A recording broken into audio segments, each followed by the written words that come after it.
friends, today we'll discuss about the architecture of Git and GitHub. So, what is Git? Git is a distributed version control system, and GitHub is a cloud storage system. Why we use Git and GitHub? To manage developer source code, we use Git and GitHub. So, now start the architecture of Git. So, there are three developers. One is developer 1, developer 2, and developer 3. The machine the developer use is known as workstation, which is also called as on-track area. So here we have three stages. One is workstation, local repo, and remote repo.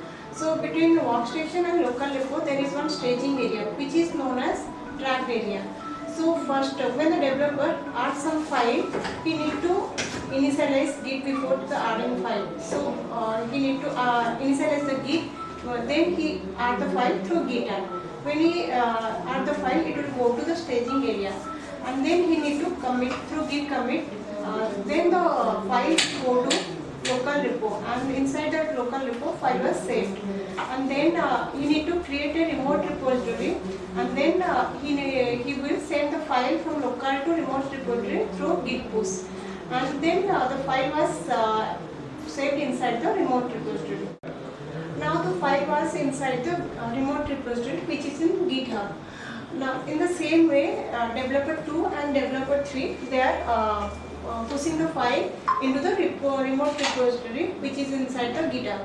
Now when the developer 1 who needs the code or files of developer 2 and developer 3, then he need to get the files from GitHub. So for that he need to pull the file from remote repository. And the file was now it's in the local repo, and through the git pull, and it will the file will come to the workstation. In the same way, the other developer also get the files from GitHub.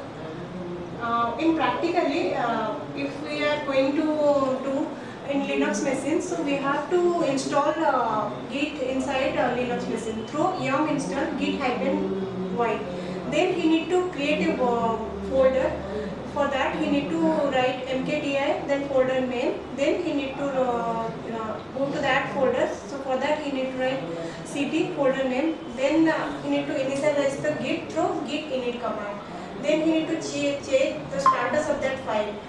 For that he need to write git status, and then he need to add the file through git add file name.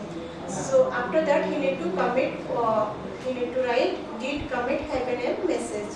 Now the file is saved in local repo. Then after that you need to create the remote repository. For that you need to write the command as git remote r origin url, the URL which is get from GitHub, and then he push the file or code from local to remote through git push origin master.